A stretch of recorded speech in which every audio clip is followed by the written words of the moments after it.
मित्रांनो, तर आज मम्मी बनवायला लागली करंजा आणि पीठ मळायला लागली चालू. मीठ हे टाकायचं. हा मैदा आहे, थोडा गरा मिक्स केलाय. हो. आणि आपल्याकडे आता समजा हे करायचं ना, आता मळायचंय ना, तर असं करायचं. तर काय सगळ्यांकडेच काय तूप नसतं तर तेल टाकलं तरी जमतं. हा तर आता गरम केलंय कडकड म्हणजे असं गरम, कारण तूप तर प्रत्येकाकडे नसतं. कधी कधी असतं, कधी असलं तर ठीक आहे, नसलं तर चालतं. तूप पण चालतं, दाडा पण चालतं. तर हा मी तेल घेतलंय गरम करून आणि हे आता ह्याच्यावर सोडायचं. आता असं कडकड करून घ्यायचं नाही, सोडायचं.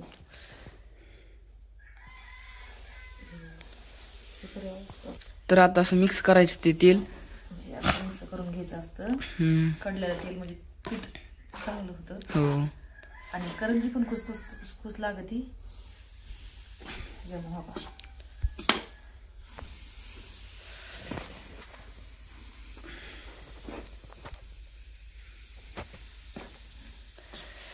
तर असं करायचं असते. मिक्स करून घ्यायचं.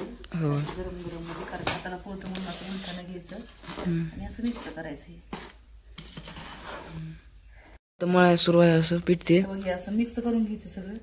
तर म्हणजे आपलं छान प्रमाण झालं की असं गोळा होते. म्हणजे तेल हे टाकून म्हणजे प्रमाण बरोबर आलं तेलाचं. आणि आता हे पाणी टाकून मळून घ्यायचं.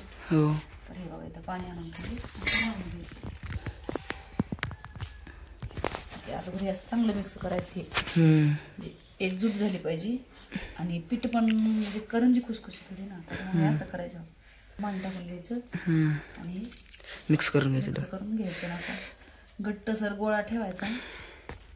ते चालू आता मला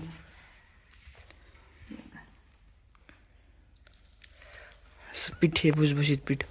खुसखुशीत होतात करंज्या. म्हणजे असं करंज्या पण चालल्यात आता बनून मस्त. करंज्या बऱ्याचशा बनल्या आहेत अशा हे जवरी. तर आता कळ्यांच्या पण तळून घ्यायच्या मस्त झाल्या आहेत अशा. तर आता तळायला सुरू आहे तिकडं चकल्या. त्यामुळे आता करंज्या सुरू आहे तळायच्या. तर बनल्यात मस्त बाकूर टाकून खायचं. गऱ्याचं बाकूर किंवा गऱ्याच्या बाकराचे बनल्यात करंज्या. तर भरपूर बनवले आहेत, अजून बनवायला सुरू आहे तिकडं. आता बनत आहेत मस्त तळायचे आहेत आता. आणि तुझं खायचं चालू आहे आणि बनवतो तू खातो होय. आता तळायचे आहेत.